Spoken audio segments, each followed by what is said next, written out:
Hi friends, welcome back to our channel. 5ാം ക്ലാസ്സിലെ എല്ലാ കൂട്ടുകാർക്കും പുതിയൊരു വീഡിയോയിലേക്ക് സ്വാഗതം. 5ാം ക്ലാസ്സിലെ കേരള പാഠാവലിയിലെ ഓണം എക്സാമുമായി ബന്ധപ്പെട്ടുകൊണ്ടുള്ള ഇമ്പോർട്ടൻ്റ് ആയിട്ടുള്ള കുറച്ച് ക്വസ്റ്റ്യൻസും ആൻസേഴ്സുമാണ് നമ്മൾ നോക്കാൻ വേണ്ടി പോകുന്നത്. അപ്പോൾ എല്ലാ കൂട്ടുകാരും പഠിച്ചൊക്കെ കഴിഞ്ഞിട്ടുണ്ടാവും. അപ്പോൾ എന്തൊക്കെ ക്വസ്റ്റ്യൻസ് ആണ് ഇവിടെ വന്നിട്ടുള്ളതെന്നും അതിൻ്റെ ആൻസേഴ്സ് എങ്ങനെയൊക്കെയാണ് എഴുതുക എന്നുള്ളത് നമുക്കൊന്ന് നോക്കാം. റെഡിയല്ലേ? ഒന്നാമത്തെ ചോദ്യം എന്ന് പറയുന്നത്, വായുവില്ലാത്ത ലോകം എന്ന കവിത എനിക്ക് വളരെ ഇഷ്ടമായി. വായു ഇല്ലാതായാൽ ലോകത്ത് ഉണ്ടാകുന്ന അവസ്ഥകളാണ് കവിതയിൽ രസകരമായി അവതരിപ്പിച്ചിരിക്കുന്നത്. വായുവില്ലാതായാൽ മനുഷ്യർ മരപ്പാവകളെയും ചിത്രത്തിലെ പാവകളെയും പോലെ അനങ്ങാതെ നിൽക്കുന്നതായി കവി പറയുന്നു. വായു കിട്ടാതെ വെള്ളത്തിൽ മുങ്ങിക്കിടക്കുന്നവരും കഞ്ഞി കുടിക്കാൻ തുടങ്ങുമ്പോൾ അതേപടി നിൽക്കുന്നവരും പാട്ടുപാടുന്നവരും മദ്ദളം കൊട്ടുന്നവരും കുഴൽ വായിക്കുന്നവരും അനങ്ങാതെ നിൽക്കുന്ന ദൃശ്യങ്ങൾ മനസ്സിൽ തെളിയുന്നു. കവിതയിലെ വിവിധ ദൃശ്യങ്ങൾ വളരെ മനോഹരവും രസകരവുമാണ്. ചില ഭാഗങ്ങൾ വായിക്കുമ്പോൾ ചിരിയും ചില ഭാഗങ്ങൾ വായിക്കുമ്പോൾ അത്ഭുതവും തോന്നുന്നു. ലളിതമായ ഭാഷയും മനോഹരമായ പ്രയോഗങ്ങളും കവിതയെ കൂടുതൽ ആസ്വാദ്യകരമാക്കുന്നു. വരികളിലെ താളഭംഗി കവിത ചൊല്ലുമ്പോൾ പ്രത്യേക രസം നൽകുന്നു. വായു നമ്മുടെ ജീവിതത്തിന് എത്രമാത്രം ആവശ്യമാണ് എന്ന സത്യം ഈ കവിത നമ്മെ മനസ്സിലാക്കി തരുന്നു. രസകരമായ ദൃശ്യങ്ങളിലൂടെ വായുവിൻ്റെ പ്രാധാന്യം ഓർമ്മിപ്പിക്കുന്ന മനോഹരമായ കവിതയാണ് വായുവില്ലാത്ത ലോകം. അപ്പോൾ ഈ ഒരു പാഠഭാഗം എന്ന് പറയുന്നത് വളരെ ഇമ്പോർട്ടൻ്റ് ആയിട്ടുള്ള ഒന്നാണ് അല്ലേ? അപ്പോൾ ചിലപ്പം ചോദിക്കാം, അതിനെക്കുറിച്ച് നിങ്ങളൊന്ന് വിശദീകരിച്ച് എഴുതാനോ അല്ലെങ്കിൽ വിവരിച്ചെഴുതാനോ പറയാം. അപ്പോൾ ശരിക്കും നമ്മൾ ഭക്ഷണം കഴിക്കാനിരിക്കുമ്പോൾ നമുക്കൊരു വായുവില്ലാതായി എന്താണ്, നമ്മൾ അങ്ങനെ തന്നെ നിശ്ചലമായി നിൽക്കും അല്ലേ? അപ്പോൾ അങ്ങനെ സംഭവിച്ചു കഴിഞ്ഞാൽ അയാൾക്ക് എത്ര നേരം നിൽക്കാൻ വേണ്ടി പറ്റും? ആരോഗ്യകരമായിട്ട് ഒരുപാട് പ്രശ്നങ്ങൾ ഉണ്ടായിരിക്കും. മാത്രമല്ല രസകരമായിട്ട് നമുക്ക് കാണുന്നവർക്ക് തോന്നാം അല്ലേ? അങ്ങനെ ഒരുപാട് സംഭവങ്ങളുണ്ട്. അല്ലെങ്കിൽ അതിനെക്കുറിച്ചുള്ള ചിത്രം വരയ്ക്കാൻ വേണ്ടി പറയാം. അപ്പോൾ എന്തായാലും ആ ഒരു ഭാഗം നിങ്ങളൊന്ന് മനസ്സിലാക്കി വെക്കാം. അടുത്ത ചോദ്യം എന്ന് പറയുന്നത്, കടുത്ത വേനലിന് ശേഷം വന്ന മഴ കാടിനെ മനോഹരമാക്കി. മഴയും കാടും തമ്മിൽ എന്തെല്ലാം വർത്തമാനങ്ങൾ പറഞ്ഞിട്ടുണ്ടാകും എഴുതി നോക്കാനാണ് പറയുന്നത്. അപ്പോൾ വേനൽ കഴിഞ്ഞ് ഒരു മഴക്കാലം വരുമ്പോൾ നമുക്കറിയാം, ഇപ്പോൾ മഴക്കാലമാണല്ലേ, കാട് ഒരുപാട് മനോഹരമായി നിൽക്കുന്ന ഒരു സമയമാണ്. അപ്പോൾ ഈ സമയത്ത് മഴയും കാടും തമ്മിലുള്ള ഒരു സംഭാഷണമാണ് നമ്മളെടുത്ത് ഇവിടെ എഴുതാൻ വേണ്ടി പറഞ്ഞിട്ടുള്ളത്. അപ്പോൾ മഴക്കും കാടിനും ഒരുപാട് കാര്യങ്ങൾ പറയാനുണ്ടാവും അല്ലേ? അപ്പോൾ മഴ പറയാണ്, കാടേ ഇത്രയും നാളായി എങ്ങനെയുണ്ടായിരുന്നു? അപ്പോൾ കാട് പറയാണ്, കടുത്ത വേനലിൽ ഞാൻ വളരെ ക്ഷീണിച്ചിരുന്നു. മഴ, ഇപ്പോൾ ഞാൻ വന്നില്ലേ, ഇനി നിനക്ക് സന്തോഷിക്കാം. കാട്, അതെ, നിന്നെ കാത്തിരിക്കുകയായിരുന്നു ഞാൻ. മഴ, എൻ്റെ വെള്ളം കിട്ടിയപ്പോൾ മരങ്ങൾക്കെല്ലാം സന്തോഷമായില്ലേ? അപ്പോൾ കാട് പറയാണ്, അതെ, മരങ്ങളും ചെടികളും വീണ്ടും പച്ചപ്പണിഞ്ഞു. മഴ, പക്ഷികൾ എന്താണ് പറയുന്നത്? അപ്പോൾ കാട് പറയാണ്, അവ സന്തോഷത്തോടെ പാട്ടുപാടുകയാണ്. മഴ, മൃഗങ്ങൾക്കും എൻ്റെ വരവ് ഇഷ്ടമായോ? കാട്, തീർച്ചയായും, അവയ്ക്ക് കുടിക്കാനും കുളിക്കാനും വെള്ളം കിട്ടിയല്ലോ. അപ്പോൾ മഴ, ഇനി ഞാൻ ഇടയ്ക്കിടെ വരാം. കാട്, നീ വരുമ്പോഴെല്ലാം ഞാൻ കൂടുതൽ മനോഹരമാകും. അപ്പോൾ മഴ പറയാണ്, എന്നെ സംരക്ഷിക്കാനും ഓർക്കണം. കാട്, തീർച്ചയായും, ഞാൻ പ്രകൃതിയെ സംരക്ഷിക്കും. മഴ, എന്നാൽ നമുക്ക് എന്നും കൂട്ടുകാരായി തുടരാം. അപ്പോൾ കാട് പറയാണ്, അതെ, മഴയും കാടും എന്നും പ്രകൃതിയുടെ നല്ല കൂട്ടുകാരായിരിക്കട്ടെ. അപ്പോൾ ഇങ്ങനെ ഒരുപാട് സംസാരങ്ങൾ അവർക്ക് സംസാരിക്കാനുണ്ടാവും അല്ലേ? അപ്പോൾ ഇത് ഒരു മോഡലാണ്. കൂട്ടുകാരുടെ ഐഡിയക്ക് അനുസരിച്ച് നിങ്ങളൊന്ന് ആലോചിച്ച് വെക്കാം.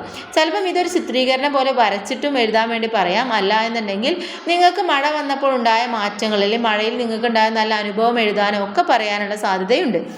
ഇനി അടുത്ത 3ാമത്തെ ചോദ്യം, മഴ വന്നപ്പോൾ പ്രകൃതിയിലുണ്ടായ മാറ്റങ്ങൾ നോക്കൂ.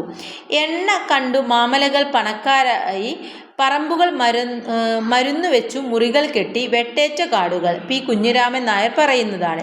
ഏറെ നാളത്തെ കാത്തിരിപ്പിന് ശേഷം മഴ പെയ്തപ്പോൾ പ്രകൃതിക്കുണ്ടായ മാറ്റം പി കുഞ്ഞിരാമൻ നായർ വർണ്ണിച്ചിരിക്കുന്നത് വായിച്ചല്ലോ. ആദ്യമായി വേനൽ മഴ പെയ്തപ്പോൾ നിങ്ങളുടെ വീടിന് ചുറ്റും എന്തെല്ലാം മാറ്റങ്ങളുണ്ടായി, ആ മാറ്റങ്ങളെ കുറിച്ചിട്ടാണ് എഴുതാൻ വേണ്ടി പറഞ്ഞിട്ടുള്ളത്.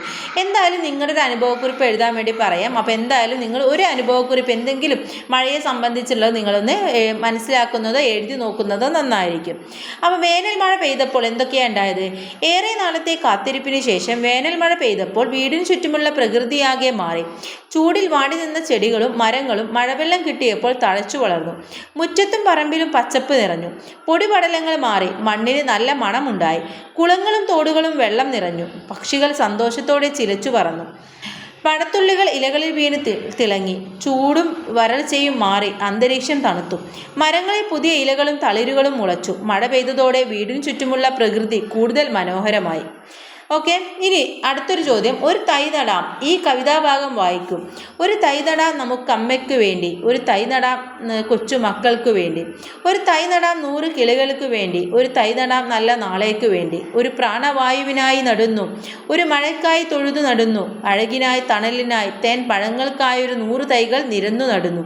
സുഗതകുമാരി എഴുതിയിട്ടുള്ള വരികളാണ്. ഇനി കവിതയിൽ എന്തെല്ലാം കാര്യങ്ങളാണ് പറയുന്നത് എന്നതാണ് നമ്മളിവിടെ നോക്കേണ്ടത്. അപ്പോൾ എന്തൊക്കെ ഒരുപാട് പറയുന്നുണ്ട് അല്ലേ. മരങ്ങൾ നടണം, നല്ല നാളത്തെ തലമുറക്ക് വേണ്ടിയിട്ടും നമുക്ക് വേണ്ടിയിട്ടും, എന്താണ് പക്ഷികൾക്ക് വേണ്ടി, തണലിന് വേണ്ടി, മഴയ്ക്ക് വേണ്ടി, പ്രകൃതിക്ക് വേണ്ടി, എല്ലാത്തിനും വേണ്ടി എന്ത് ചെയ്യണം, നമ്മൾ മരങ്ങൾ നട്ടുപിടിപ്പിക്കണമെന്ന വലിയ സന്ദേശമാണ് ഇവിടെ നൽകുന്നത്. അപ്പോൾ കവിതയിൽ മരങ്ങൾ നട്ടുപിടിപ്പിക്കേണ്ടതിന് പ്രാധാന്യത്തെയാണ് പറയുന്നത്. അമ്മയ്ക്കും കൊച്ചുമക്കൾക്കും പക്ഷികൾക്കും നല്ല നാളേക്കും വേണ്ടി തൈകൾ നടണം.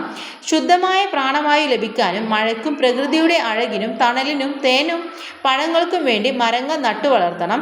വരും തലമുറക്കായി പ്രകൃതിയെ സംരക്ഷിക്കുകയും നല്ലൊരു ഭാവി ഒരുക്കുകയും ചെയ്യണമെന്ന സന്ദേശമാണ് ഈ കവിത നൽകുന്നത്. അപ്പോൾ സന്ദേശം മാത്രം 1-2 മാർക്കിന് ചോദിക്കുകയാണെങ്കിൽ വളരെ കുറച്ച് മാത്രം നിങ്ങൾ എഴുതിയാൽ മതി. അതല്ല അതിനെക്കുറിച്ച് വിശദീകരിച്ച് എഴുതാനാണെങ്കിൽ കുറച്ചും കൂടെ എഴുതണം.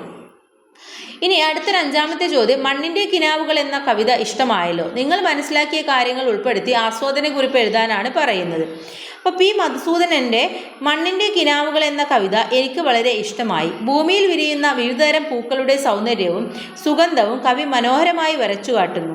മുക്കുറ്റി, പൂത്തുമ്പ, ജമന്തി, കോളാമ്പി, പനിനീർ മലർ, കുരുക്കുത്തിമുല്ല, ചെന്താര, അതുപോലെ തന്നെ വാടാമലർ തുടങ്ങിയ പൂക്കളെക്കുറിച്ച് കവിതയിൽ പറയുന്നുണ്ട്. പൂക്കൾ ഏത് ചൂടിലും വാടാതെ നിൽക്കുന്നതും ഏത് ഇരുട്ടിലും പുഞ്ചിരിക്കുന്നതും നമ്മെ ധൈര്യത്തോടെയും പ്രതീക്ഷയോടെയും ജീവിക്കാൻ പഠിപ്പിക്കുന്നു. പൂക്കൾ മണ്ണിൻ്റെ ഓമനക്കിനാവുകളും ജീവൻ്റെ സ്നേഹത്തിൻ്റെയും പ്രതീക്ഷയുടെയും പ്രതീകങ്ങളുമാണ് എന്ന് കവി പറയുന്നുണ്ട്. അപ്പോൾ മനോഹരമായ പ്രകൃതി ചിത്രങ്ങളും ലളിതമായ ഭാഷയും ഈ കവിതയെ കൂടുതൽ ആസ്വാദ്യകരമാക്കുന്നു. പൂക്കളെ സ്നേഹിക്കാനും പ്രകൃതിയെ സംരക്ഷിക്കാനും നമ്മെ പ്രേരിപ്പിക്കുന്ന മനോഹരമായ കവിതയാണ് മണ്ണിൻ്റെ കിനാവുകൾ എന്ന് പറയുന്നത്. ഓക്കെ, അപ്പോൾ ആ ഒരു പാഠഭാഗത്തെ കുറിച്ചിട്ട് നമുക്ക് എന്തായാലും പരീക്ഷയ്ക്ക് വരാം. അപ്പോൾ എല്ലാ കൂട്ടുകാരും നന്നായിട്ട് പഠിക്കുക. എല്ലാ പാഠഭാഗങ്ങളും 1-2 തവണ കേൾക്കുക. ക്വസ്റ്റ്യൻ പേപ്പറൊക്കെ നന്നായി അനലൈസ് ചെയ്യുക. കഴിഞ്ഞ വർഷത്തെ ക്വസ്റ്റ്യൻ പേപ്പറൊക്കെ ഉണ്ട്, നമ്മൾ സെപ്പറേറ്റ് പ്ലേലിസ്റ്റ് ആയിട്ട് തന്നെ ഉണ്ടാക്കിയിട്ടുണ്ട്. അപ്പോൾ കൂട്ടുകാർ അതൊക്കെ പോയിട്ട് കാണാൻ പഠിക്കുക. എല്ലാവർക്കും all the best. Thank you.